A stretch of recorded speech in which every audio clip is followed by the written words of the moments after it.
Hey, welcome to the Devonne Foxworth podcast. You know what I'm saying? We're sprinkling a little bit of ism with y'all today, and we have my young bull in the flesh, Youngster Rich, You know what it is, man. Mr. Make It Happen, Mr. Do Everything, Mr. Yeah, for real. Mr. A Finn. Mr. A. Finn. Do it all. He actually can do it all. The first time I met, I've heard of him was I was at one of my friend Kioki. I was with him, and it was at a drift event a couple years ago. It's called Winter Jam. Everybody goes out there, brings their cars out, their drift cars, real race car shit. Like, I didn't realize how real those race cars were. They were loud, they were big, they were fast, and Get real. yeah, he took me out there, and my boy Kilani was like, "Hey, my Oreo's brother do tattoos." Ooh, ooh. I'm like, "Everybody brother do tattoos." Like, yeah, all right. Like, but Kalani's a real stand-up dude. So when he says that, that means something. Like, that's my boy. Shout out to Kalani, man. Shout out to Kalani. Yeah, he was like, "Hey, he actually starting to get nice," and I'm like, "Oh yeah," I was intrigued. So I got the Instagram from him. I didn't say nothing to. I didn't DM him. I just was like, just He looking. didn't even follow me. I didn't even follow him, bro. I didn't even kid, follow yeah, I don't even think I followed you. Nah, you I didn't. just was looking at his shit, and I'm like, he's on the right track. Like, he's trying to do shit like us, like not just me, but like everyone here at the ultimate tattoo experience, peaks and valleys. You know what I'm saying? Yup. He's starting to get on that level, and so it was really cool watching that and seeing like, dang, that impact is really hitting. So then I get my boy, try to get him that job over there by him, Yeah. and then he ended up falling out of order. It was all out of whack, whatever. That shit was something But else. I got to meet dude, and when I met him, I just realized he stood under the same principles that I stood under. You could tell he was raised around like real stand-up men. And then, you know, of course, we have women in our lives that are special to us, but it's something about like these dudes that grow up around stand-up men that are held accountable for their actions and their words and understand how to interact with people. And I met him, and I'm like, man, the dude's a cool dude. So I gave him a follow. Yep. And So I got my follow. yeah, he was tattooing his hand. I want to say, what you tattooing your hand? No, I was doing another piece. I had just finished tattooing my hand like a day or two before. So I was like, I just did this like 2 days ago. Okay. Yeah. Oh, yeah. So I had just got done doing a tattoo like 2 days prior to him pulling up, beforehand, whatever that was. No pun intended, because he just had it in his hand. You see how I did it? Yeah. But yeah. So got to follow him on Instagram, start seeing more of his work, and then I start sharing him with people. I start sharing him with my coworkers and my boy Shine and everyone here, and everybody was respecting the work. And you could tell the rest, bro. Actually, before I'm over here running my mouth, let my guy introduce himself. Man, Like, yeah. my name is Rich, Youngster Rich on Instagram. Me and my brother, we got a clothing brand. I'm not wearing it. It's more his brand than mine. I just help push it. It's called Youngster, but that's where the Youngster comes from. We was just young kids, you know, with a dream, and we still got dreams. You know what I'm saying? We just got to go after them a little harder. But man, I got into tattooing when COVID happened, and I knew that if I wanted to do this, it was something that I really needed to like put all of my efforts towards. You know, I had to really, you know, go all the way in. And I had a decent job at the time. I was doing construction for a couple of years coming out of junior college. I went to junior college for a semester and a half. I withdrew from both of the semesters. I really couldn't afford books and all that, whoop.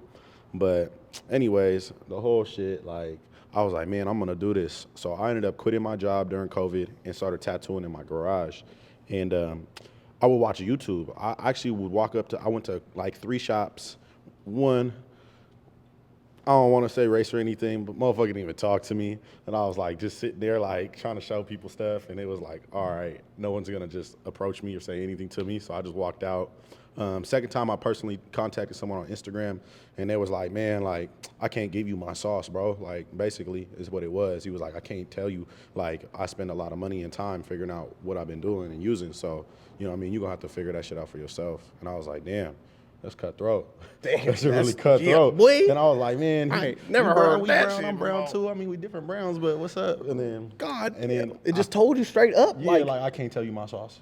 he said that. He Yeah. said those exact words. Like in my DMs, I'm like, bro, what machine are you using? He like, I can't let you know that, bro. Like, you should have put that as your And then background. he was like, all I can tell you is I spent bands on my machine. And I was like, Just tell the damn tell me the brand. machine. Just give me a brand. If you say a brand, at least I can look through all the different types of shit that they got. You know what I'm saying? But I was like, man, that's crazy. I didn't thought we experience was like cool. that. Actually, bro tattooed me and everything. I mean, we're still cool. Oh, y'all cool now. No, we was cool before. That's your boy now, I thought huh? we was cool. Oh, I thought we okay. was cool.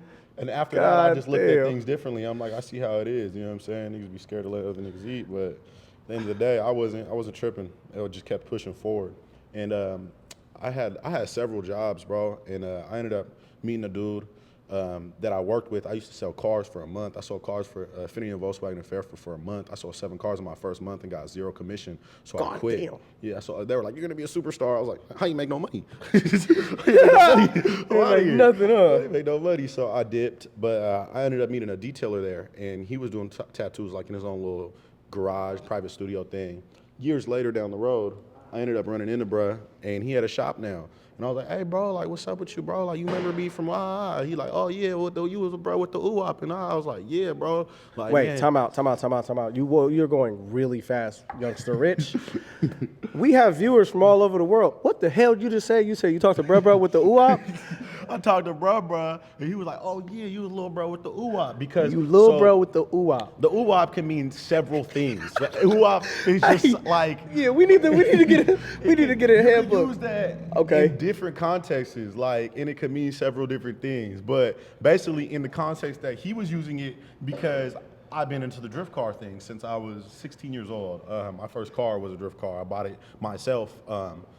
I never had an allowance. I never had any mommy daddy money. So like I've been self-funded since about 14 years old. And, What jobs do they have for 14-year-olds? Youngster Rich? I want to get up. It wasn't really a job, but you know, we was hustling like it was a job for real, and it was. see. I mean, I grew up in the Bay Area up until about like 12 years old. We moved out to Fairfield, which ain't too far, but like it was a big culture shock moving across the bridge. I don't know if you're from the Bay Area and you down there on that side of the bridge, you come up on this side of the bridge, you pass through Vallejo, and shit changes a lot. And so just being in that environment, growing up around these different types of kids where like everything was basically, you know, handed to them or spoon-fed for them or outlined in front of them to how this is how you're going to do things. That was a really good way of putting that, the outlined one. Yeah. Yeah, their life can is you, outlined for them. Like, if you're gonna do a tattoo and you're gonna go and stencil that shit, now you have your outline. This is your roadmap to your tattoo for Gotcha. success. And I Gotcha. felt like people's parents, you know, they had outlines for the roadmap for their child's success, where like a lot of us growing up didn't have that. So, yeah, I thought it was a big deal for me to be in this environment, and everyone's getting cars given to them. Everyone's, you know, they go on snowboarding, they going to the lake, they doing all this crazy. Oh, you want to go to the movies? With the group of, you know what I'm saying? Yeah. And I'm like, man, I want to do all this stuff too, but I ain't got the money to do it. So I had to make sure I had the money to do everything that I wanted to do and just be normal, like just to be like a normal high school kid and just fit in with society. It wasn't all about fitting in, but it was definitely about, you know, we trying to go to the movies with the UWAP, you know what I mean? We gonna go, we're gonna go see it, you know what I'm saying? We sliding and thing, you know what I mean? Like, I got my own thing, come on, let's go. Like, With the, you know what I'm saying, for the pull up, you know what I mean? So we couldn't be out there riding the bus and shit trying to meet up with shorties, so that was not gonna happen. I was not gonna be that kid. So I hustled, I grinded, you know, just trying to make sure that I could live a life, you know what I'm saying, that, you know what I mean, I didn't think was possible, you know, given my background. And, you know, we made it happen and shit.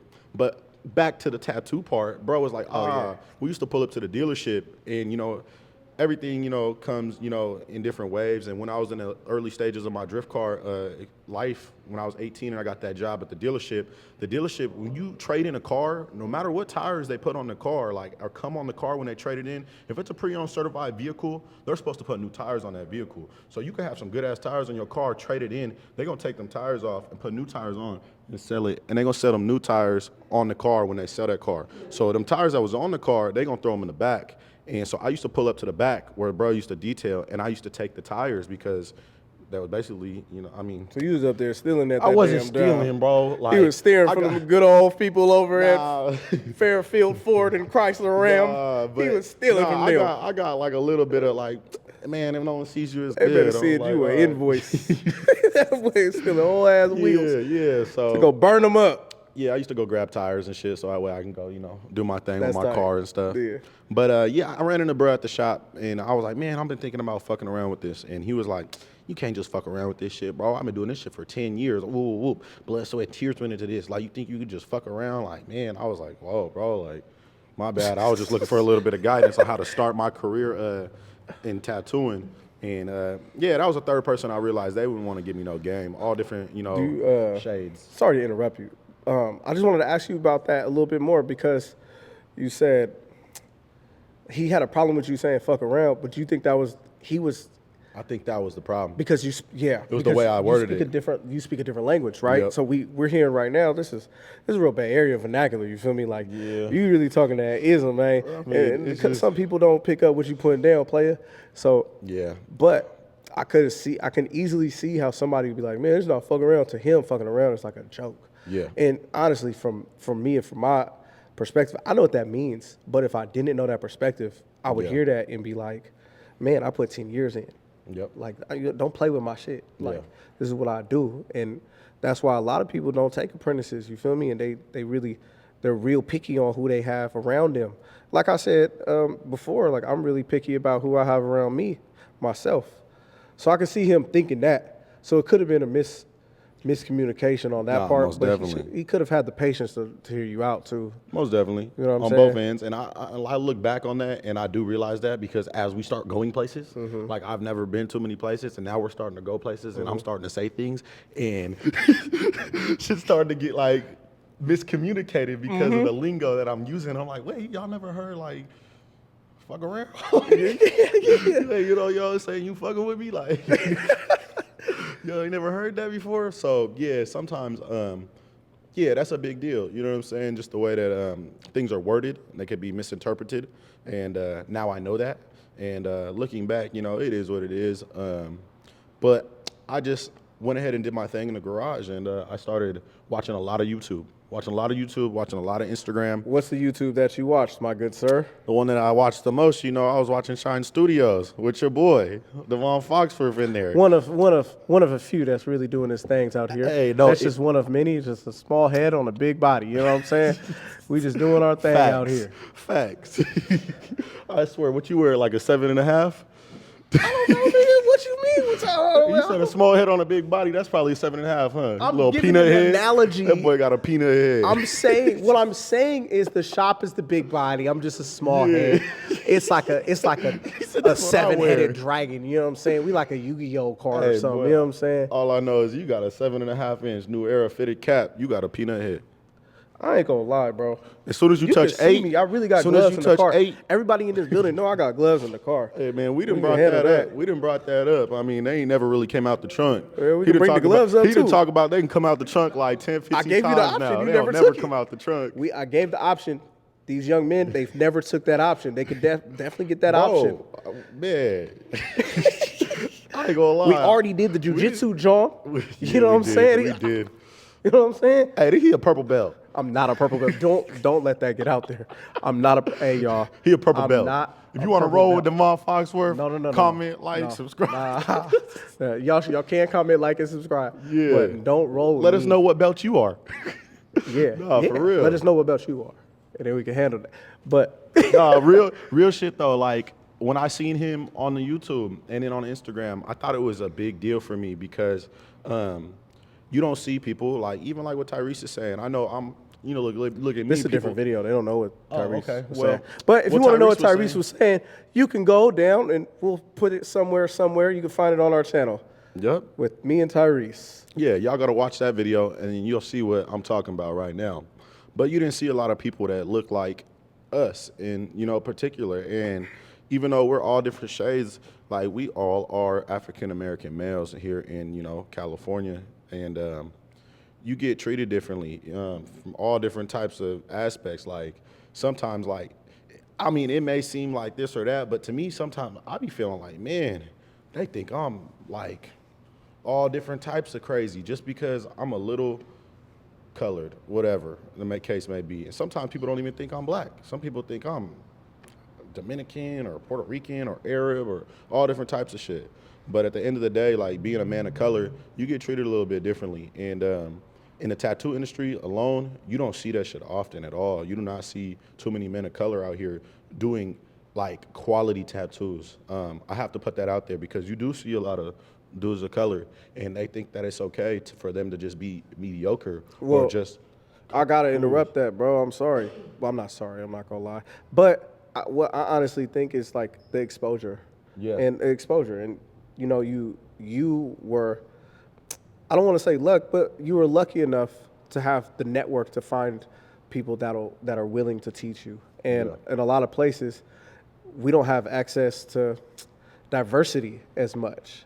So in California, that's one thing that's cool about where we grew up. You feel me? Like everybody just really be mingling with each other, bro. Like it'd be cool. Most definitely. Like I didn't even know motherfuckers was weird like that till I went to Atlanta or went to other countries and states and stuff. You feel me? Like I didn't even know it was like that. So like for us over here, we almost like we live in a bubble where I can like pick everyone's brain. I can go learn from Alex Arriaga, you know what I'm saying? I can learn from fucking Luis Amaya. I can learn from these guys and watch them tattoo. And one of my best friends is Shine. I can go pull up on Shine. You know what I'm saying? Like, and it's love. And it's love. And it's never no animosity. It's nothing weird. Even when he was at old boy shop with the, you know what I'm saying? I don't even want to say his name. But yeah, you know what I'm saying? Even bro over there was inviting to me. And it was cool, even though I didn't feel like he was my best friend, but over there, oh boy, it was cool. So it was like, I can learn, I can really take knowledge from a lot of places. In other places in the country, in the world, they don't have access to that knowledge. So it's really hard to get a hold of because there is a lot of gatekeeping in this tattoo industry, bro. No, there was a lot. And I feel like you're absolutely right. And as I progressed through my career, I was starting to show, like, I was starting to receive and, like, get shown that love. But also I think that just comes down to, like, how serious I was taking the craft and the career. Because, you know, when you first get in the game and you're not doing quality work, not too many people are going to say anything to you at all. They don't even take you seriously. But once you start doing something that impresses people, they'll really actually be like, oh, like, you're not just fucking around. Like, you're trying to do this for real. And I think that's when things started to change a little bit for me. And don't get me wrong, I was extremely blessed, and I'm very fortunate to be where I'm at and have the connections and the ties that I do have. But, you know, those first like 8 months, it was rough. Like, it was just me in the garage, just getting it. You know what I mean? YouTubing. Everybody. Getting money. Everybody. Running that motherfucker up. I watched a lot of Oliver Air, whatever his last name is. I don't know how to pronounce it.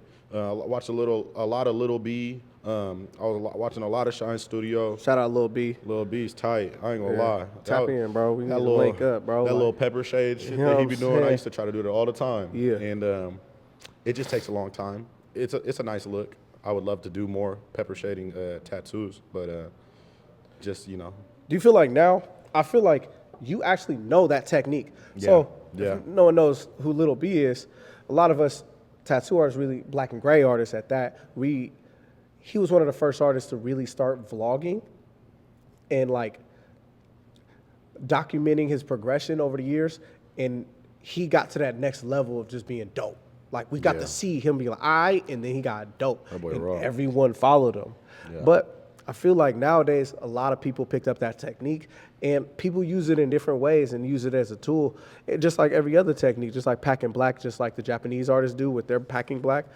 I feel like a lot of artists are taking what Lil B does with the pepper shading and maybe adding that to a part of their tattoo to where it just adds another layer of detail and makes it cool. There's a lot of raw artists that pepper shade. But you even did it, bro. I remember you did a lion and then you pepper shaded the nose because it needed that texture right there. Dotted texture, yeah. It was in your bag, bro. I was like, I'm gonna just Yeah. That's how it needed to look. That's how I felt. Like, I just felt like you got to make it look like what it looked like. And to me, I was like, okay, instead of sitting there and just tink, I was just like, lower my machine down and just skip that motherfucker. Just So it was cool. So I want to ask you a few questions. I know You got to finish your story too, though. I don't know where we was at in my story. We were in your story. Oh yeah, I was in the garage just grinding, and then I got into a shop, and that was a blessing in disguise. And that's one of them things about the networks and the connections. So like my cousin, his dad, he used to have a barbershop / tattoo shop that was in the mall in Fairfield. And Shout out D-Boy. shout out to D-Boy. Shout out D-Boy. D-Boy And really Bear. put me on. Yep, my cousin Bear. That Mara Vista. really put me on in the game, because if it wasn't for him, I wouldn't have had an opportunity in the shop at all. And even when I got to that shop, the dudes that were actually tattooing there, that tattooed under his barbershop / tattoo shop, the main bro really didn't even take me that seriously. Like, he was like, yeah. And then the owner came in, and I could just see dollar signs in his eyes, like scrolling through my IG, like, let this man tat. Yep. And bro was like, Bag man. what you mean? Like, Yeah. And then so they let me tat. I was in there for like 4 weeks until one day the owner came in hella late at night, and I used to pull up probably like 11 p.m. right around noon. I start my first appointment at noon when I was in Vallejo, and I do half days and full days. So I either do 2 appointments in a day, or I would do one long day. And one day I was like there till like 11:30 p.m. and the owner pulled up, and it was just me in there, and he was like, "What are you doing here?" And I was like, I'm tattooing. He's like, I know that, but you can't be here. You're not licensed. I shouldn't be saying anything because, they can get in trouble, but they ain't going to. Man, statute of limitations. This was over 7 years ago, y'all. Whatever. This ain't got nothing to do with it. COVID was 7 years ago. But tell it anyways, on yourself. He told me basically, you got to go get licensed. And he sent me the next day down to the little city hall, go fill out the paperwork. And the owner of the shop licensed me after 4 weeks just because That's cool. I was putting in the work. That's cool. I was there. I was at that point. You was grinding. But I had no apprenticeship. I had no real structure and coaching, no guidance up until getting here at Peaks and Valley. Now I'm surrounded by a whole team of individuals that, inspire me and motivate me, encourage me, and coach me on how to be a better artist, how to apply ink into the skin better. And so that's why you can see like the consistent progression. I was always, pushing myself for that progression by watching and observing just through YouTube and Instagram, and then having a set goal in mind on a style that I wanted to tattoo like. So I was like, I even walked into that shop and showed bro this back piece right here. I said, I want to do this. He was like, man, bro was hating. Bro was hating on my dude. I was like, hey, come see me, bro. What's happening, I was like, all right. Man, what's I was up, like, bro? let me just keep my little hopes and dreams and opinions to myself. I'm just gonna sit here and tat. And I just set out on a certain style that I want. I'm still trying to master and obtain a certain style and a look. And this man does it. So for me to be here right next to him and then soak up all the game and the knowledge and then try to apply it myself is just a blessing. So I think that wraps up the story pretty much. Well, that's how I got to where I'm at. I have a few questions for you. Okay, come on. You done captivated us with your astounding story. It's really inspirational. Almost shedded thugs here. You feel me? Yeah, I was over here let doing them my thing. fly, man. Yeah, gave him a little ism.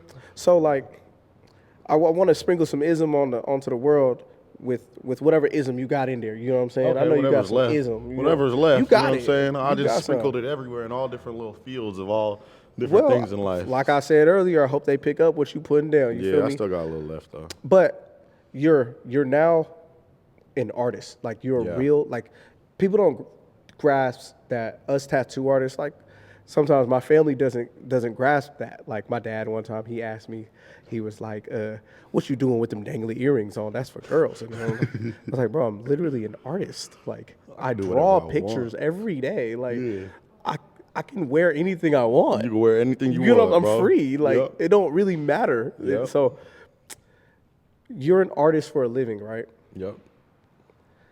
How do you balance your personal life and your work life? Or does it sometimes fuse into being one? It's one. Yeah? I feel like maybe in a certain point in time down the road in my career, I'm 2 and 7 months into tattooing for real. Started April 2020 when COVID happened. So I feel like I'm still in a very early stage of tattooing.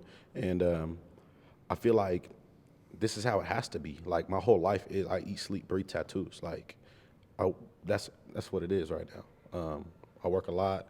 I do try to find a work-life balance, but my whole world is shaped around my tattoos now.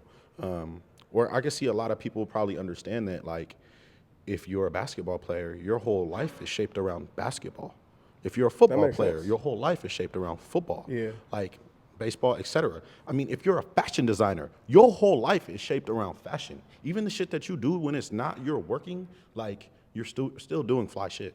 Like that's Yeah. very fashionable. And it's like, what else? That's what you would say, though. That's what you would say to like a young artist that's working on balancing that work and that social or personal life balance. They're trying to figure that out, and they're probably torn between both. Maybe their relationship isn't working, or maybe like they can't feed their fucking dog, but they have to be at work and do this art thing.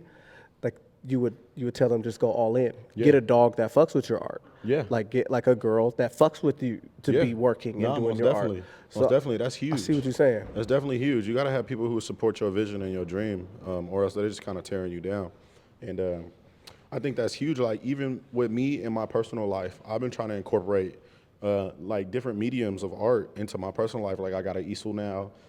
Starting to do like little paintings. Everybody went to Art Basel and now went to he Art Basel. No, Baseling. I got the easel before Art Basel. At Art Basel, I picked up okay. a can of spray paint for the first time in like 10 years, which that was really cool to do. Because that's honestly where I even got started with artwork in general. When I was a kid, my brother actually was like a real graffiti artist. Like we would drive down 80 and see his throw-ups on the side of the freeway or some shit like that. So you know That's always cool. You know how inspiring that could be. Yeah. So art was like from a young age was always like caught my eye. Same thing, Dragon Ball Z, Pokemon, like cartoons, all the shit. Like You ain't had no bars, bro. bro, I didn't. I really didn't. Oh, like damn, my bad. Nah, I thought you did. Nah, I mean, I would draw, and people would think what I'm drawing is dope. But Yeah. to me, you know what I mean. You look. You know at, your potential. Yeah, like I was like, man, I would give away art. Like I would draw things for other people. I never was like the type of person that would keep my own artwork. I would just draw images and be like, here, you want this? Like, like I'm gonna draw your name. You put it on front of your binder. Like there was a lot of times like that where I would just draw something, or like I'd doodle on the side of my schoolwork. I remember up until high school, I would draw on all my schoolwork, and they started docking me grades because they were like, this is messy. You got all these drawings on the side. I just asked for an essay. Yeah. And I was like, damn, like I gotta stop drawing on the side of my paper. But I always would just draw. Took all the art electives. I took ceramics, Yeah. art 1, art 2. I was definitely into it, but like you said, I was an athlete, and Yeah. like It was whatever. It was like, just yeah. whatever at that point. Art wasn't like, oh, I'm gonna be an artist. It was like, Yeah. nah, I'm trying to ball. But you know, With one thing about you, you're an interesting dude, right? Like there's these few people in this world that I feel like are really talented, and just their talent is learning. Like some people are like really talented at music, some people are really talented at drawing, some people are really talented at reading, writing, whatever, etc., right? But like some people, very few people in this world have the talent of learning. I feel like Chris Brown's someone like that. You know what I'm saying? Like Prince was someone like that, where he can grab any instrument, and then someone said he could play basketball, he could do everything, right? There's these few people in this world that can do a lot of things, right? And I feel like with me personally, it's really hard for me to learn new things.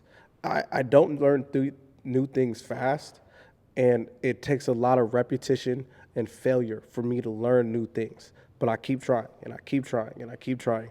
And eventually I get good at that thing, but after a long time of trying that. And I also do a lot of research before I even try, because I'm lazy. Yeah. So I'm like, all right, let me figure out how to be good at this fast before I even try to be good at it. And then I'm gonna try, and then I'm gonna eventually be good at it. So I'd rather get a little bit of that done beforehand. Yep. And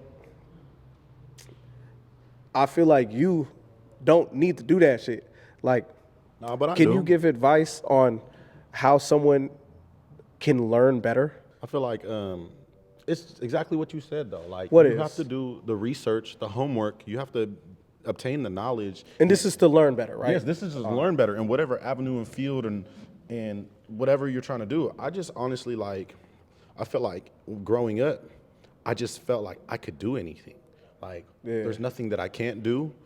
I'm capable of doing anything I set my mind to, and then like I would try things. Like so like when you see me doing something maybe and it looks like, oh, you just popped out the woodworks and like now you could do this, and it's like There's probably been a point in time in my life where I tried that shit Yeah, before. but You know what I'm saying? nah, because I gotta disagree with this man. He's over here pump faking. He's doing like OG did him and not giving y'all the game, right? Nah. So like when I first seen him tattoo, I saw him and I was like, hey, pack more black. He never watched me pack black, or maybe he did. Who knows? But he just packed more black. So like my question for you, I want you to really think about this too, because it maybe comes easy to you, but to someone else, they probably ain't gonna catch that like you do. Like, how can you be more receptive to information, gather that information, and put it to use better? Like, what are some techniques that you do right now today that makes you learn as fast as you can learn right now? I'm gonna have to say, bro, that's like, it's repetition. It's just repetition. It's repetition, bro. Like, you have to, like, if you told me to pack more black, if I didn't pack black for the last 16 months, I wouldn't have understood pack more black. You know what I'm saying? Or like if I'm driving and someone says, okay, you're gonna flick here, and then when the shit starts to rotate, you snatch the e-brake clutch in. If I wasn't driving for the last 10 years, that's a foreign language to you right now. You know what I'm saying? I didn't know shit you said. Exactly. So it's like, it's the repetition and the time that you put in, but then like, it's not just going through the motions. It's being intentional about what you're doing. And if you're being intentional while you're doing it, then you could grasp that information yourself and understand what you're doing. But I think it's big for me too, because I didn't ever have no guidance. Like, I was literally in the process of trying to figure out how to tattoo without any instruction for about a year. Yeah. For like over a year maybe. You know what I'm saying? Like, because even the little bits of information that I was getting once I got into the shop environment wasn't exactly like constructive. Like, it was like, you don't know what you're doing. You need to learn what good tattoos are, because that ain't it. Change that. Change what? That don't look right. Like, that's the type You didn't know why. So, okay, So, I get what you're like, saying. So being intentional with every aspect of the tattooing part, not just the act of tattooing, but the design part, the technique on how you're moving the angle of knowing it, what the needles machine. you're using, Yeah. what them needles even are doing, for you, the ways that you can hold your machine, like, just every little thing. Like, I had to kind of really try to figure it out. So, like, I spent a lot of time. Like, researching and investigating, and like with everything that I do. You know what I'm saying? Like, I fucked around and started playing golf years ago. But before I started playing golf, guess what was all through my YouTube search? Golf. Like, like how do you swing this one? You swing these clubs differently? Okay, well, why would I use this club here? Like, there's information that you won't know unless you try to, go out there and seek that information. And I don't really even feel like I learn fast. I feel like I'm the type of person who needs repetitive information in order for me to retain that information. So like, I feel like you might have to tell me something 2-3 times for it to really. Hell no, stop. That's cap, bro. But see, that's I got a partner that's like that. You know who I'm talking about. Boy, if I got to tell you one more time how to do something, and you ask me how to do that same exact thing one more time, oh my God, I'm gonna send you an invoice, my guy. Like, I need to get a bag for that. Like, I could be getting paid a lot of money for that shit. Yeah, I know what you're saying, but at the same time, it's like, it's not like I wasn't trying to learn it. It's just like, can you show me that again? Or can you tell me how you did that again? It's like, I remember what you were saying, and I grasped this and this, but I need this part in the middle right here. So can you repeat that for me one more time? And then I'm like, okay, all right, now I'm gonna apply it. And that's just me, paying attention and being intentional with where I wanna be and where I'm setting out to be as an artist. And I know where I wanna be. So I think that's a huge thing too. Like, if you're an artist and you're looking for a little bit of sauce and a little bit of ism, you got to ask yourself, who do you want to be?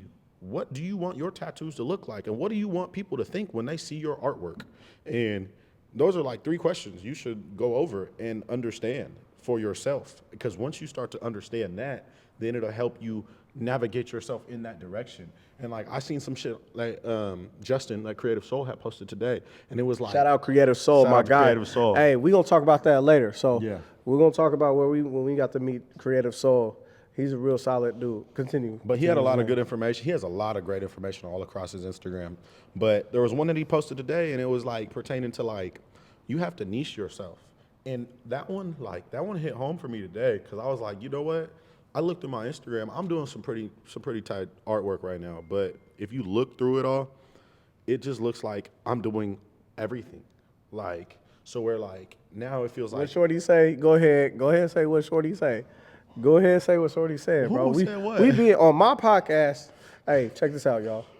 On my podcast. What Shorty you talking about? On my podcast, y'all, we have to be transparent. Yeah. And, you know, we don't really like to hide much out here on these podcasts, on this podcast in particular. So I need you to say what Shorty said when she seen your page. God, bro. I'm trying to think about what Shorty you talking about. All right, whatever, Go man. ahead. This boy was at Art Basel. You know what I'm Basel. saying? It's good. But I get what you're saying, though, because I feel like personally myself, I don't have a style. Like, other people can see my work and see I have a style, but to me, the subject matter is all over the place so often that I don't have one particular style. Mm-hmm. And I feel like, honestly, that's my most lethal weapon in this industry. I feel Versatility. like that's where, and not necessarily versatility in like technique, because I do everything pretty much the same. All my techniques are the same. All my steps are the same. My grade washes are the same. Everything's usually the same. The only thing different is the people that I tattoo. And I take pride in like creating cultural pieces for different people, whether that be their specific culture or a culture they're just simply a fan of the history. You know what I mean? I really try to captivate that time or that era or that person's vibe and put that into a person. Pause. You know what I'm saying? I ain't really trying to go that deep, you know. Damn, pause again. But whatever, man. I just be trying to do dope tattoos. He's trying to be transparent on his podcast. Let him know what you're talking about, P. No. I already got 2 kids. I'm not trying to be no kind of transparent. You know what I'm saying? Oh my God. But yeah. So I want to ask you, before we get off, we'll keep it brief. I want to ask you a few more questions. Yep. So we just went to Art Basel. Me, you, Tyrese, and if you guys haven't met Tyrese, go check him out, whatever. Yeah, watch his podcast. But we went to Art Basel. How was Basel? Art Basel, you know what I'm saying? Art Basel, boy. We was in Art Basel. So Art Basel. I'm from a little city called Richmond, California. Some of y'all may know. We don't see nice things that often there. Like, you ain't gonna see what you just seen. I don't think I've never seen a bit. I ain't never seen no Bentley. I ain't never seen no Rolls Royce through Richmond. I've never seen no Bentley. I ain't seen no Rolls Royce. I seen S550. I seen Pimp Pooh. He had a 911. You know what I'm saying? D-Boy had 911 all through. D-Boy had 911, the white one. Yeah, he had a little Mercedes-Benz McLaren rolling through. Yeah, see, I ain't see it. I didn't see it. I didn't see none of that. Still balling. That boy's still balling. I didn't see none of that. Like, maybe like every blue moon somebody will ride through with something clean, but maybe like Courtney Anderson or somebody in Richmond. Some fresh-ass old schools. Some old schools. But like, coming from where I come from, it's always overcast. The streets are beat up. The weather is always kind of cold. You always put a hoodie on. You know what I'm saying? The probate joint, and being in Miami, bro, and seeing Rolls Royces back to back, like we in traffic, and it's Rolls Royce behind us, Rolls Royce to the left of us, Rolls Royce in front of us, and I'm like, whoa, like we're the odd one out. We're not standing out. Like we're standing out because we don't got it.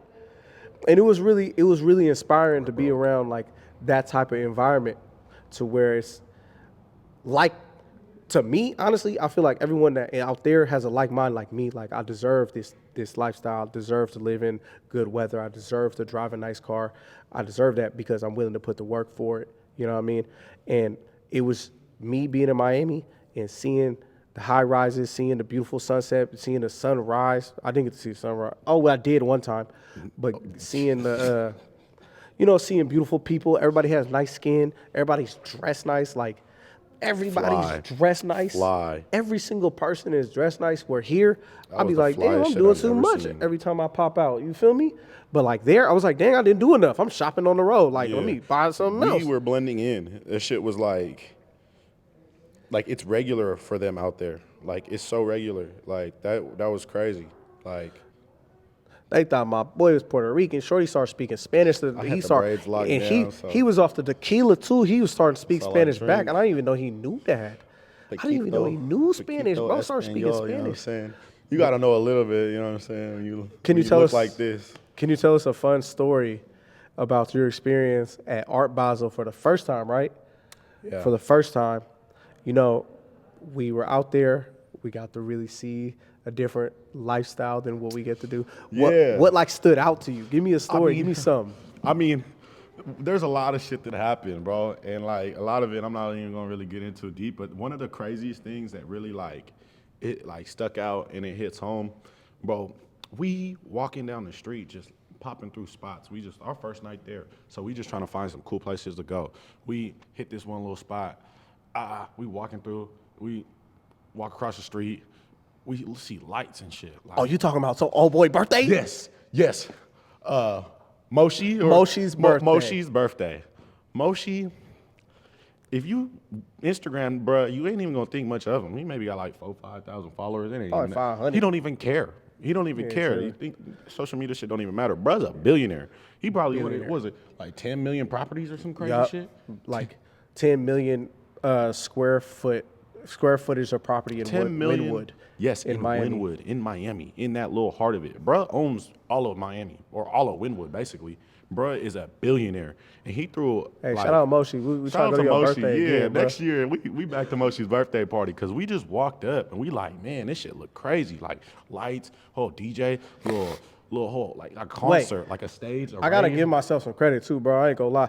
One thing about me, I don't wait in lines. Yeah. Not because I'm bougie or anything, but I'm, you know what I'm saying, kind of hefty. Boy, my feet be hurting, so I don't even trying to wait in line. I'm sweating already.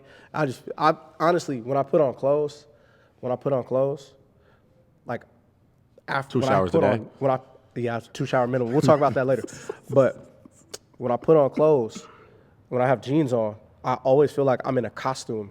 So if I'm standing still like this, I feel like I'm an extra in a movie, just waiting for the opportunity to like That boy feel like an move NPC. and do. Yeah, I feel like NPC, just chilling. So I'll be like, all right, I always act like I'm doing something, and so I felt pretty proud. I was like, all right, we're just gonna go until they make us like pay or something. Yeah. So we like go past the line, and then we go past the security, and then dude was like, you need a wristband. And I was like, oh yeah, hey, old boy told us we need to get our wristbands from here, and then acted like we knew we were supposed to get the wristband and got the wristband, and then we got in, all to find out it was all free, It was all free. and it was not that big a deal.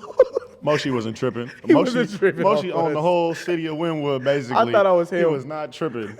So it was tight though. It was a vibe. We walked in there and it was crazy. Like you could just feel the money in the room. In an abandoned warehouse. So this is an abandoned warehouse construction site that he's about to probably build some more properties under. And he was throwing a whole ass rave birthday party. They got VIP booths and girls doing fire tricks on the little stage in the back, 4 bars, all inclusive, like just order what you want, Crazy. just tip. So we was in there just tipping, getting more drinks, just running around. There's art all painted through the whole abandoned building. So we taking that art was pictures of crazy. all the art and stuff. And it was just, I think that was like a crazy experience, because you seeing dudes like dripped out of their mind, bro. I swear I seen a dude with a full Versace like pajama robe Silk. suit. Yeah, it was Motherfucker like silk. It was Yeah. like, bro, and like he was wearing it where like he had the taco meat hanging out, no Taco meat, undershirt, like just it was crazy. Just baby oil and Yeah. silk, huh? He was bald with a beard and just like With a 21-year-old sunglasses on. It's dark. chick. It's probably like Supermodel. All She was taller than all him. The 40, 50-year-olds, half their age, like always something half their age. They was going crazy. Supermodels. Like I feel like I seen some of the America's Next Top Models in that motherfucker just walking Yeah. around like this. You know what I'm talking about? How they be hella proper with their posture, just walking through the crowd. That shit was crazy. But yeah, it was crazy to just be in that environment and just be like mingling with like millionaires and billionaires. Well, for especially because from our perspective, I didn't grow up to that. Nah, Like, I ain't never seen nothing like that. nah. And even if it was something of that caliber, you know that cover fee gonna be something stupid. Yeah. So like, Yeah. we didn't even pay nothing. Right. We probably spent like maybe $60, $70 between the 3 drinks that we all ordered. And that was You just know, because we that didn't was have tipping. change. Yeah, we was just tipping. Like that was just tip money for the bartenders. Right. And like, it was crazy. That was an eye-opening experience, I should say, just because I just realized how much money and just opportunity there is out there in the world. Like, and I over here, like right now, currently, I don't have no extra anything. Like, I just tap for money. Like, I mean, I tap for my artwork, but like, that's my only occupation. I don't get paid unless I tattoo. So like, I'm looking at all these other people who have multiple streams of income. They into real estate, they got investments, they do stocks and all this other crazy shit. And people do that out here too. But like, out there, you could just tell. It really opens your eyes to like how broad the world is. Yeah. Like we put our head down and tattoo and do this thing that's amazing, right? But then we can look up and look at someone else doing something else that's amazing. Yeah. But it's completely different. They don't touch anything. Yeah. And it's really cool. Like They're their not skills are pouring their paper. heart and their soul into a piece of artwork and stamping it on someone's body for them to like take with them for the rest of their life. They just sitting there like doing paperwork and stuff like that and just Yeah, somebody their money getting work for them. blurped outside right now, you know what I'm saying? Sacramento. Real sack shit, you know what I'm saying? It'd be wild out here. But let's finish this off with, I want you to give a little bit of ism. We're trying to give a little bit of ism to these young folks out here and these old folks. And today, I'm going to give some ism, and I'm also have you accompany me into giving some ism to the game. And for those that don't know what ism is, that's just a little bit of sauce, a little bit of game that you could take with you and utilize in your life. Whether it be like whatever, relationship advice or whatever advice.